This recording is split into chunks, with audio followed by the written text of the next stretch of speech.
Hello ulit our dear subscribers, welcome dito sa ating channel. Itong video na ito, ang papakita naman namin sa inyo ay itong picture taking namin dito sa man-made forest dito sa Bohol. So if you can recall, yung previous video namin ay pinakita naman namin yung Sevilla Twin Bamboo Bridge. Dumaan muna kami doon kasi along the way siya naman papunta dito sa man-made forest, and of course along the way din papunta doon sa Chocolate Hills. Bale, ang ruta kasi natin is yung Bohol tour natin, yung ruta is magsisimula tayo dun sa Alona Beach, and from Alona Beach, bale, dadaan tayo nung Blood Compact site, Baclayon Church, and yung river cruise natin, and all the way papunta sa Chocolate Hills, and from Chocolate Hills, yung last na nating destination is yung Sikatuna Mirrors of the World.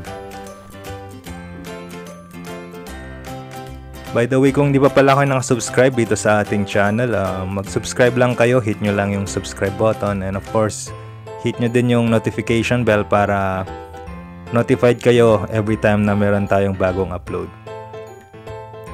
So ito nga, nung pagdating namin dito sa man-made forest, ang dami ng mga tour groups na nagpapapicture din, and kung mapapansin ninyo, kanya-kanyang diskarte yung pagkuha ng picture dito sa gitna ng daan. Kailangan lang talaga na meron din kayong spotter kasi minsan may madaming mga sasakyan na dumadaan, and baka madisgrasya lang kayo kung hindi kayo aware dun sa mga dumadaan na mga sasakyan. Ang pangit lang dito, since madaming tao, of course, madaming mga photo bombers sa mga photos ninyo. Kaya diskarte lang din kung paano kayo kumuha ng photos to make sure na walang mga sasakyan or walang mga tao na nasa background. And ito na nga, tumatiming kami ng magandang pagkakataon para makakuha ng magandang photo.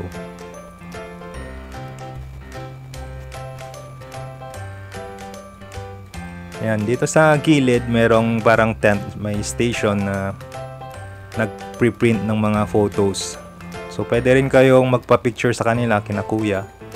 And then, pwede nyo na rin i-print on the spot. Hindi kami nag-avail nung photography na yan, so hindi namin alam kung magkano yung presyo. Since meron naman kaming mga dalang smartphone and cameras din, yun na lang yung ginagamit namin.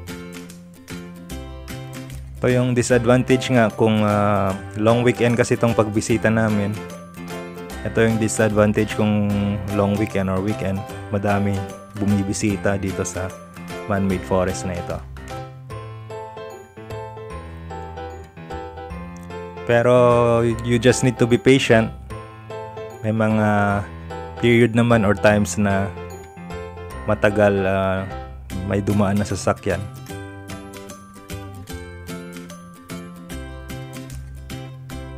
Ayan, so ang kanya-kanyang bigay ng camera, and it's our turn naman to take pictures.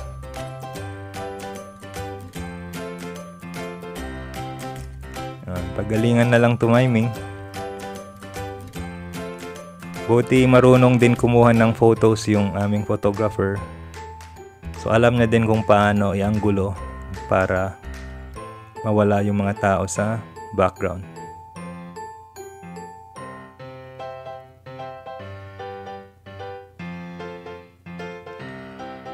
Ayan, yung wife ko at that time is around 5 months pregnant.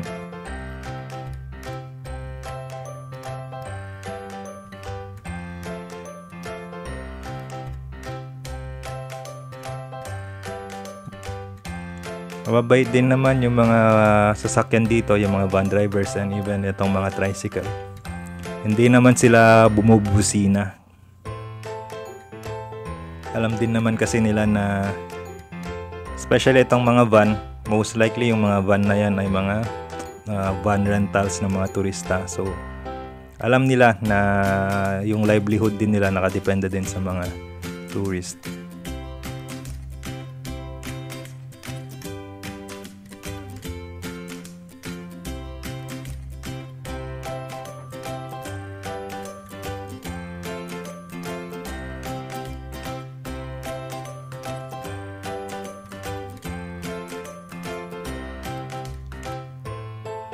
Libre naman tong man-made forest, wala namang bayad magpa-picture, so pwede kayong 1 to sawa magpa-picture.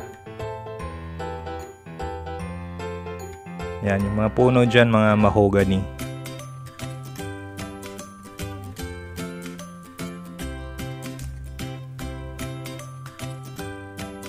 Buti na lang hindi na umuulan nung time na ito. Kasi a few hours before kami dumating dito is umaambon and medyo dumidilim na rin yung kalangitan. And buti hindi pa bumubuhos yung ulan at this point.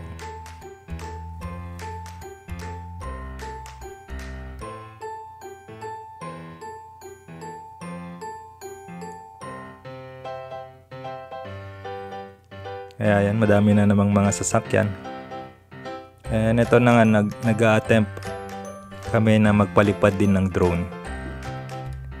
Ayan yung drone.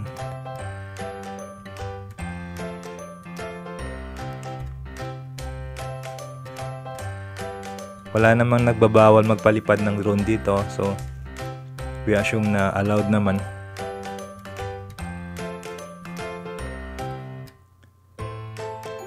Ayan, so palipad muna kami ng drone habang walang mga sasakyan. And yan si Kuya, yung aming driver.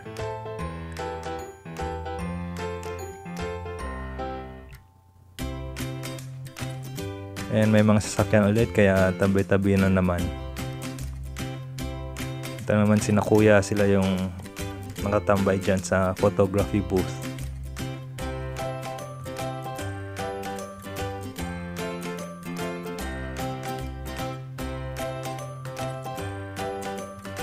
Ayan, tabi ulit dahil may mga sasakyan. So, basically, buwis buhay yung pagpa-picture dito.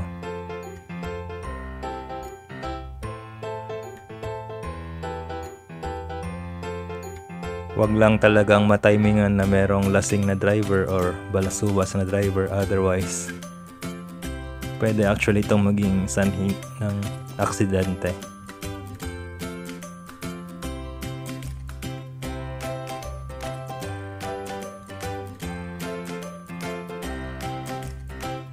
And so kung nagpapapicture kayo, make sure to look left and right kasi two-way to yung pagdating ng mga sasakyan, both sides.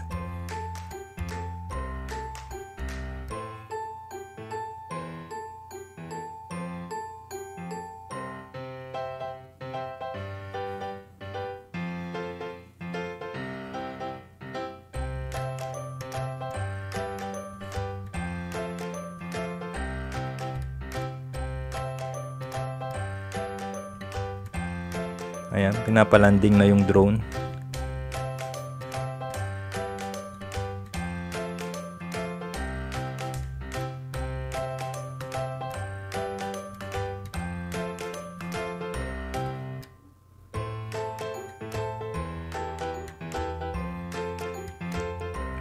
There you go.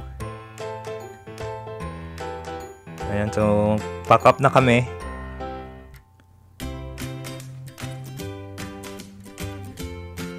And pasakay na kami dito sa aming sasakyan.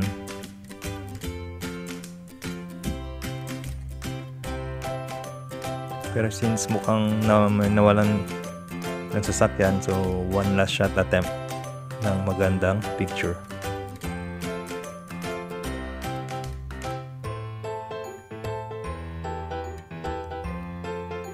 Ayan si Kuya naka DSLR. Siya yung may mano dun sa booth ng photography, pero hindi na kami nag-avail nung ipapaprint pa. Pero kung gusto nyo, you can always avail of their service. I would guess na yung price is roughly siguro mga 100 pesos per photo na ipapaprint.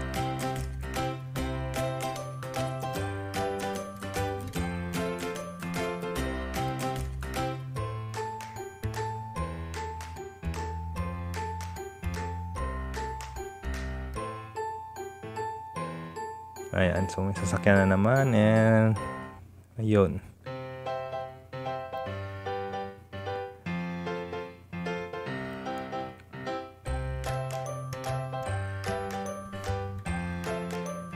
And picture ulit, another round of shooting.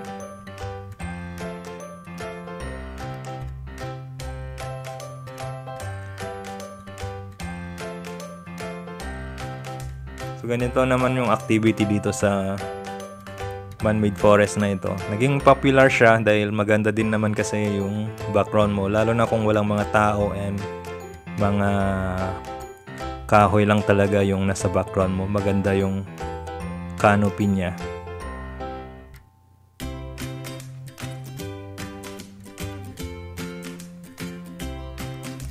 And it's a good thing din na merong tayong mga ganitong na forest na preserve.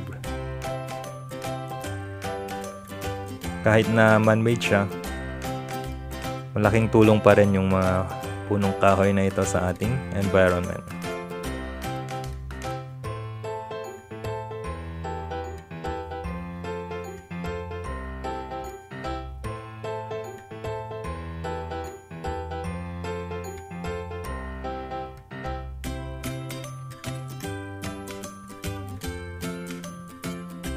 Ayan, mukhang nahihirapan yata silang mag-post.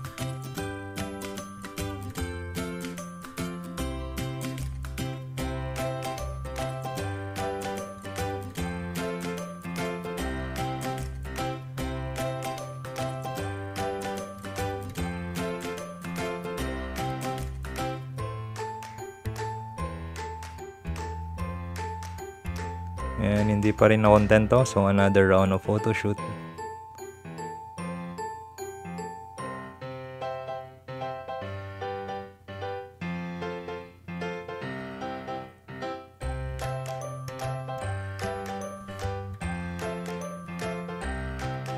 Kaya kung pupunta kayo dito at mag-photoshoot, make sure na meron kayong insurance.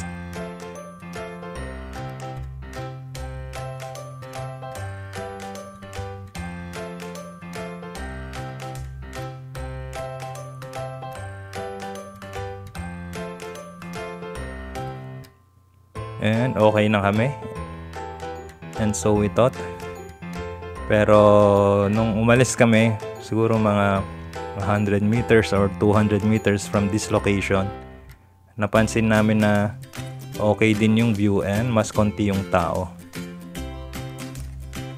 And so mapapansin nyo ang daming mga tao na nakaparada dito sa part na ito.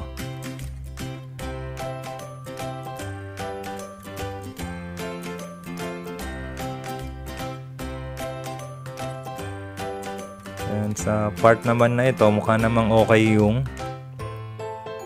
okay din yung background, so we decided na magpa-picture na lang din dito kasi konti, walang mga tao pa na nakaparada yan, so walang mga photo bomber. So bumaba ulit kami and photoshoot na naman.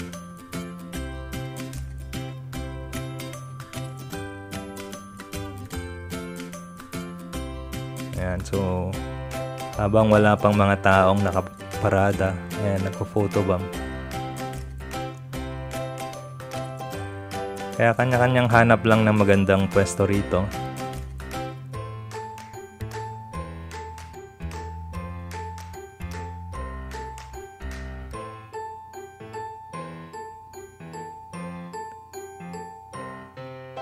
Ayan, may mga public buses din na dumadaan din sa road na ito.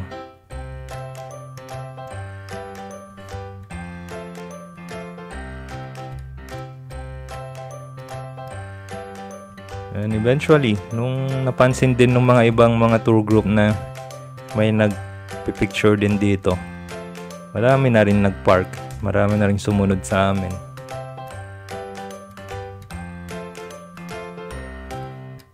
Ayan, so kung nakita nyo sa likod, may dalawang van na tumigil and magpi-picture taking din dito. Kaya buti na lang nakapag-picture pa kami dito na walang masyadong tao sa background. And ayan na nga, kung mapapansin ninyo, nagsisimula ng umambon. And props din ito sa aming driver kasi multitasking, driver, photographer, and tour guide.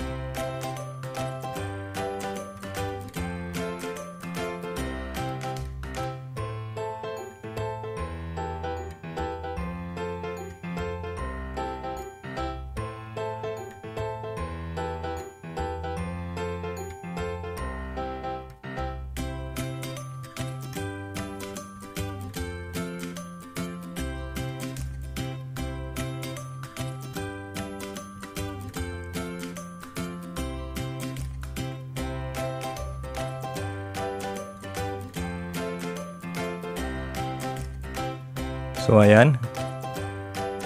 Yung next video namin, papakita naman namin sa inyo yung pagbisita namin dun sa Tarsier Farm.